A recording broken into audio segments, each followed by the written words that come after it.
Hey there fellow art lovers and fans of all things painted, welcome back. So it's been a little while since I posted something more long form. Things have been pretty busy on the art front, I'm happy to say, and now I'm back and taking on a small art challenge. Today I'm painting my character Cal in 20 different recognizable art styles. So let's begin. The first style harkens back to my childhood.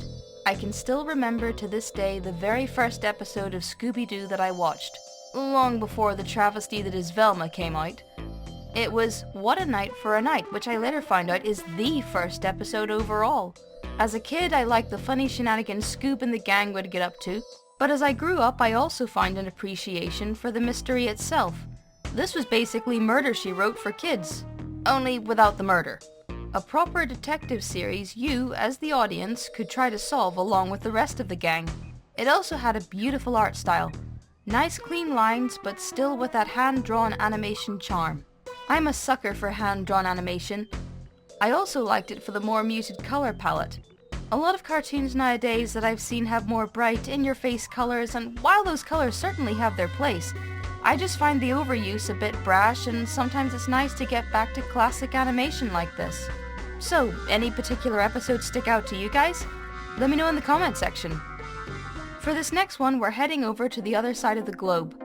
I think Sailor Moon was the first anime I ever saw as a kid. Either that or Card Captors, but I'm pretty sure it was Sailor Moon, and I freaking loved it. I loved the designs, the snappy animation, and yes, the Deke voice acting. Yes, I grew up on the Deke dub, and yeah, I know to some liking it is a cardinal sin which should get me thrown down to the 7th layer, but I don't care. It was what I grew up with, and for that it will always hold a special place in my heart. So yeah, I knew Luna as the old lady voice rather than the young voice, and Zoisite and Fisheye were women. Years later, after I gained internet access as a teen, I found the sub, and golly, so much was lost in translation or just completely changed. Some scenes now actually made sense. Like in the first battle where Sailor Moon ends up with a cut on her knee because the monster made a weird move. Then I see the sub version and see one of the mind-controlled humans wielding a broken bottle. Yeah, that wouldn't get past the Western censors of the time. But now that scene and many others make much more sense. And of course I remember the cousins explanation in Sailor Moon S. That was just weird, and once you find out their real connection in the original Japanese version, much better. But yeah, despite all my criticisms, I'll always have nostalgia for the dub I grew up with. Also, if I ever have a black cat, I am absolutely naming her Luna. So, incredibly divisive question, but here we go. Dub or sub? Let me know in the comment section, but keep it classy, folks. Here's another cartoon I grew up with. 3 kids living in a cul-de-sac trying to scam the other kids out of their pocket money to buy Jawbreakers. Such a simple plot, but opens up so many possibilities. Ed, Edd and Eddy had a very unique art style with unusual palette choices and boiling outlines, always on the move so the characters were never still. It ran for a lengthy 5 full seasons plus 2 episodes for season 6, sometimes considered the season 5 finale episodes, and then rounded everything off with Ed, Edd and Eddy's Big Picture Show, which, if you haven't seen it, I can highly recommend. Fast-paced slapstick humor was the order of the day, with ever more ridiculous and convoluted schemes and inventions in each episode, all while avoiding the horror that is the Canker Sisters. Looking back, boy, those 3 were creepy. The main cast and side characters all stood out. No 2 characters were the same. You had the traditional living son of a shepherd Rolf, a character of indeterminate origin who had the respect of all the kids in the cul-de-sac, loudmouthed and hot-headed Sarah, probably my least favourite character to be honest, Kevin the resident tough guy and biker, Naz the sweet and smart girl next door that most of the male characters have a crush on, Jimmy the shy and timid friend of Sarah's, and Johnny, the eccentric and off-the-wall kid who talks to a plank of wood that may or may not be sentient. Of all the characters, Ed was probably my favourite. A complete and utter goofball with a love of comics and buttered toast. Who do you think was the most memorable character? Let me know in the comments. Next up, we're taking inspiration from a film I watched growing up, The Incredibles. The story of a family of superheroes forced to live in hiding after the world gets a hair up its ass about superheroes following a series of lawsuits. Nearly everyone is able to adapt. except for Mr. Incredible, who still secretly chases the thrill of saving civilians undercover with his friend Frozone. But then a mysterious message is delivered to him, which is the start of a new adventure which eventually pulls the whole family in. There were so many nods to superhero comics and tropes thrown into this movie, and the animation was beautiful. It also gave us one of the most memorable quotes, and one that can be applied to so many situations. And with everybody super, no one will be. Of all the superpowers seen in the film, I think I would like Violet's force field and invisibility powers. Besides Jack-Jack, she's the only character with 2 powers, and force fields could be so dang useful. I was tempted to say Elastigirl's stretchy powers at first, but I know that if I had those powers I would just become so lazy. Want that drink from the other side of the sofa while I'm working? Yep, I'll just stretch an arm on over and get it. Want a snack from the next room? No problem. Yeah, better I pick a power that will keep me active. What would your choice of superpower be? Let me know in the comments. Donuts. This is a very familiar line for those who watch the show. This is a cartoon I remember watching mostly with my cousins when we go over to their house for the holidays, but I certainly watched more than my fair share of episodes in my own time too. The Simpsons definitely has a recognizable style with the characters' bright yellow skin, big round eyes, and pronounced overbite. I'm gonna make a bit of a distinction here, as the episodes I remember most fondly are definitely the earlier episodes, where Homer was a loving, if dumb, father who did what he could to support his family despite working a job he hated. A memorable scene for me was Do It For Her, where he partially covers a sign at work reading, "Don't forget you're here forever," with pictures of his newborn daughter Maggie, so it reads, "Do it for her" instead. That's the homie we know and love. Slightly off topic, but the bond between him and Marge is perfectly shown in the music video Homarge, made by talented music artist Pogo. I definitely recommend giving it a listen. But yeah, The Simpsons, equal parts chaotic and wholesome, the perfect combo. Who's your favorite Simpsons character? Let me know in the comment section below. Disney. Once a towering giant of beautiful animation and exceptional storytelling, now a sewer of half-assed remakes and woefully broken additions to existing franchises, Disney has become a symbol of greed and sloth. For me, personally, the last good Disney film was Zootopia, way back in 2016. How long ago that seems. And the thing I liked most about it was an original story brimming with memorable characters, something Disney is sorely lacking in these days. But I think the most memorable time in Disney for me is the Disney Renaissance era, which ran from 1989 to 1999, and had such titles such as Beauty and the Beast, Lion King, and Little Mermaid. I loved everything about these movies. The fluid animations, the vibrant color palettes, the excellent storytelling, and the likable characters and love-to-hate villains. One of my favorites was Beauty and the Beast, and Beast is still one of my favorite characters, and is probably one of the reasons I love Beast-like characters such as werewolves to this day. What's your favorite Disney movie? Let me know down in the comments. Here's a cartoon era long before my time. The 1930s. The time of black and white, wildly expressive animation, sometimes with little or no voice acting. One of my main sources of inspiration for this one was Betty Boop. Boop boopy doopy doop. Animation during this time was some of the kookiest I've ever seen, and made liberal use of inanimate objects coming to life, and where a lot of the animation was done on ones, which was part of what made it look so fluid. This was where the drawing changed each frame rather than every other frame, which is referred to being done on twos.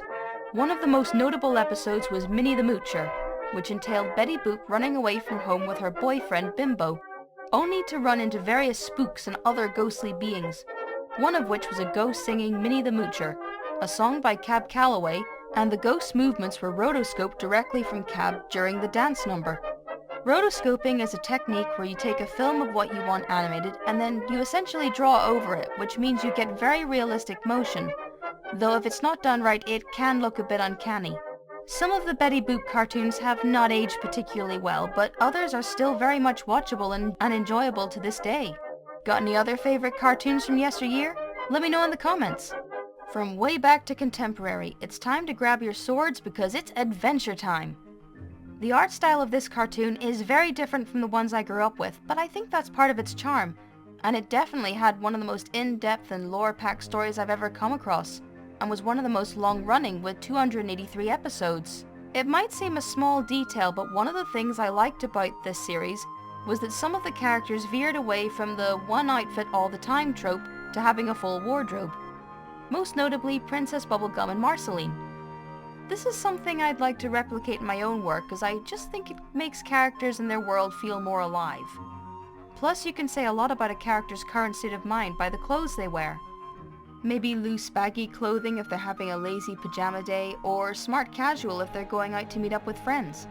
It's such a small thing but makes such a big difference. Another thing I loved about Adventure Time were the adventures themselves. You never quite knew what Finn and Jake would be getting up to next, and some tales that at first seemed unrelated ended up becoming interconnected, which meant you could spend hours thinking about and theorizing on what you'd seen. Personally, my favorite character was Marceline, tough but kind-hearted with a love for music. Who's your favorite character? Let me know in the comments. Here's a show I've really only recently gotten into. I did watch a few episodes back when I was a kid, probably because I wasn't really supposed to, and I wanted to know what all the fuss was about. I tried binge watching through the episodes at one point, and I got pretty far, but I gave up partway through. I also got seeing the movie when it came out and loved it. But I got back into it again through watching YouTubers cover the specials. South Park for me is a great show because it makes fun of everyone. And I mean everyone. And it does so equally. Nothing and no one is off limits. Which, honestly, I think is a healthier attitude than getting offended over every little thing. I think everyone could do with laughing at themselves once in a while. Plus, the episodes really make you think by challenging both sides. South Park is very recognizable with its paper cutout style, and especially at the beginning, its simple animation, though that has definitely got more complex over the years. Seriously, compare the first appearance of Mecha Streisand to her latest appearance. It's brilliant. I've still got a lot of fondness for the earlier seasons though. I still miss Chef, though at least Kenny is getting cut a little more slack nowadays now that he no longer dies each episode. Do you have a favorite South Park episode? Let me know in the comments. Studio Ghibli has got to be one of my favorite Japanese film studios, if not my absolute favorite. The first Ghibli film I ever saw was Howl's Moving Castle, and it's stuck with me ever since. I've also read the book by Diane Wynne Jones that it was adapted from. The two stories are very different, and I think can almost be considered completely separate from each other, but I enjoy each of them in their own right. So for that reason, I'm taking most of my inspiration from it when making my Studio Ghibli version of Cal. Studio Ghibli has some of the best, most beautiful animations and gorgeous artwork. Anyone ever had a look at some of the illustration of food in the films? They look delicious, and I get hungry just looking at them. I also love the storytelling, which expertly switches from peaceful day-to-day animations, which are relaxing just to watch, and often invoke moments of nostalgia, and then leap into action with scenes that will keep you on the edge of your seat. Storytelling at its finest. My favorite character has to be either Sophie, who went through so much character development throughout the film, gaining self-esteem and confidence, which I think we can agree are important things to have, and Calcifer, the wisecracking fire demon who just wants to be free. What's your favorite Ghibli film? Let me know in the comments.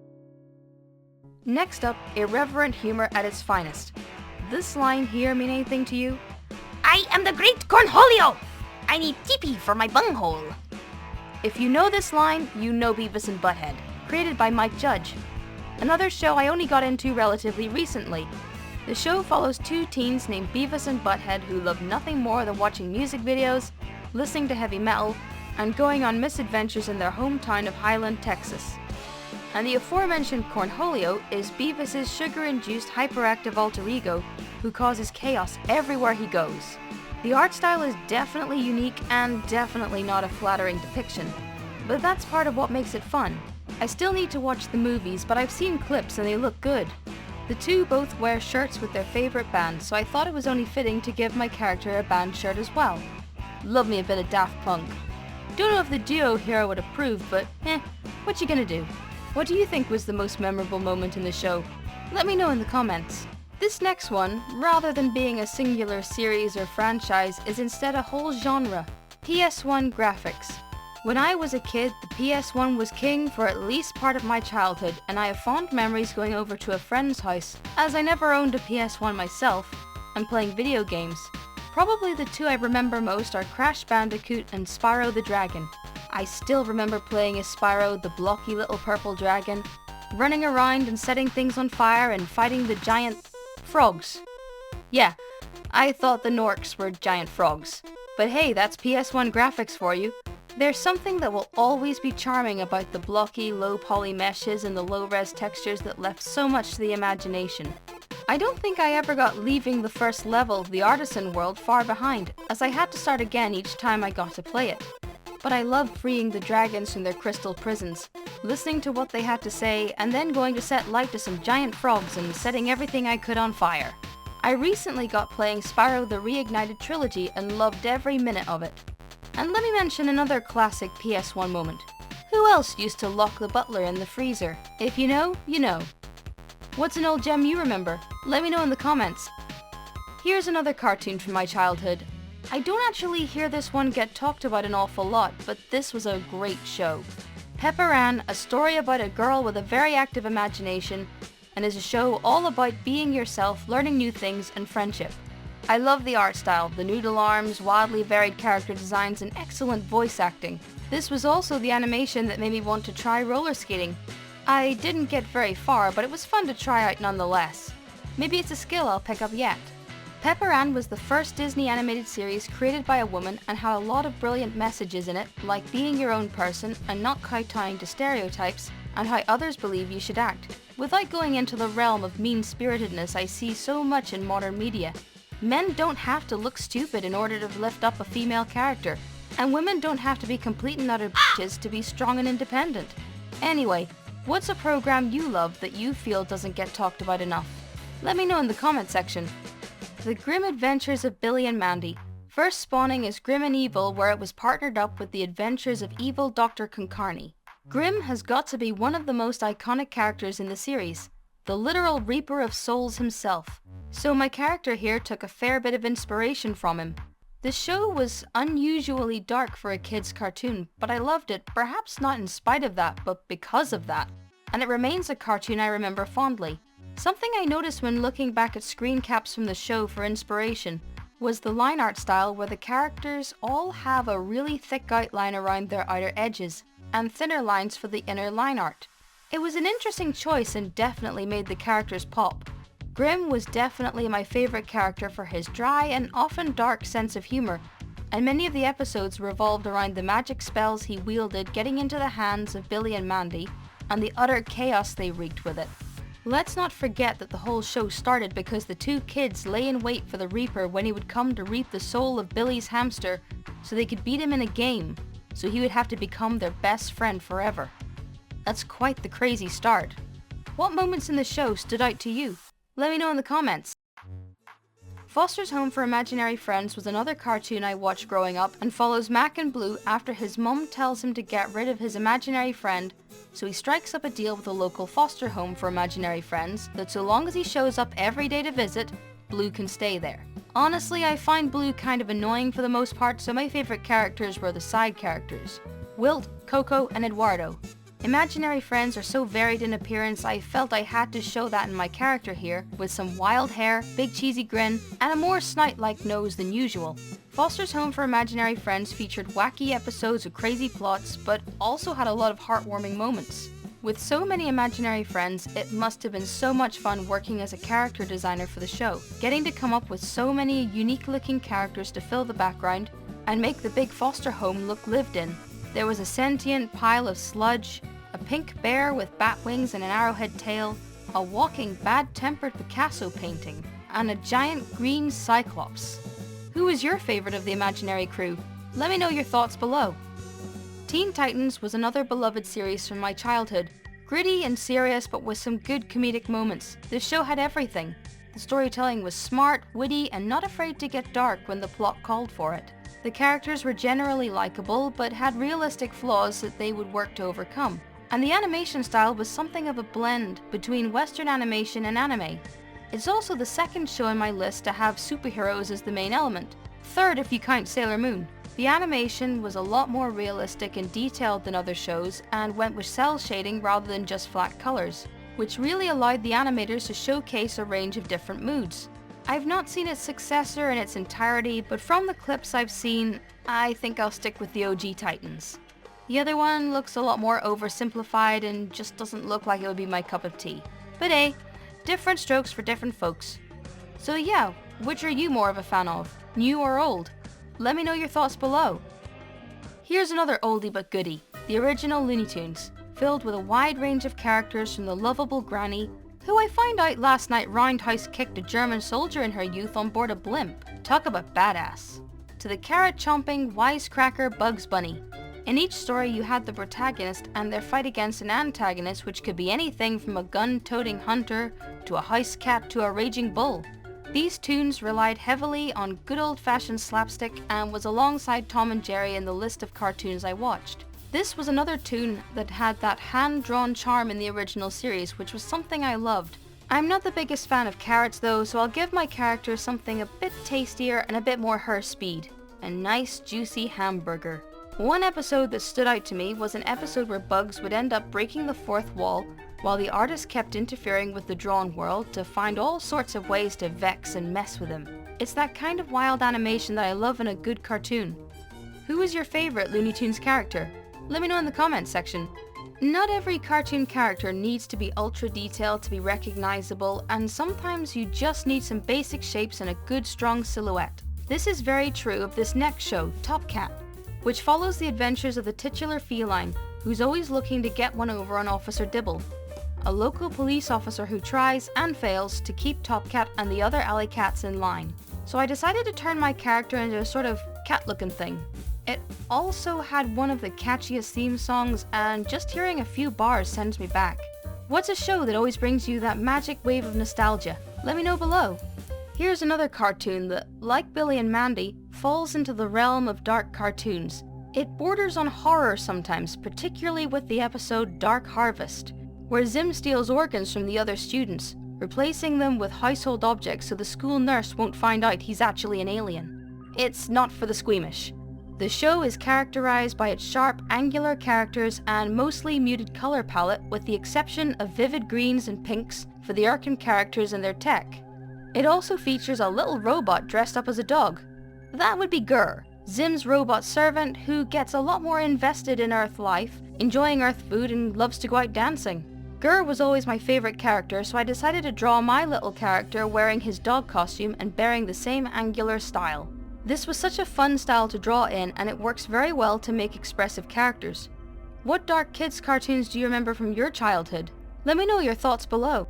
And we're gonna finish off with another dark children's media, this time dark fantasy. Coraline was a book written by Neil Gaiman and adapted into film by Henry Selick. I have watched this film so many times and I love its otherworldly stop-motion style.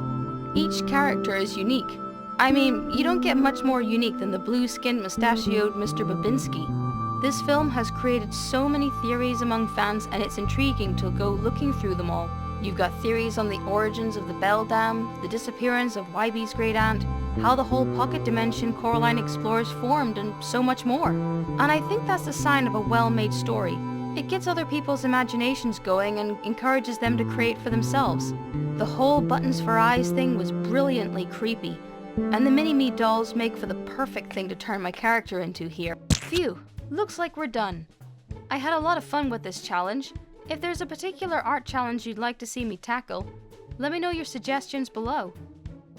Recently this channel reached 50 subscribers and I am absolutely ecstatic, and I am so grateful to each and every one of you. Let's see if we can make 100.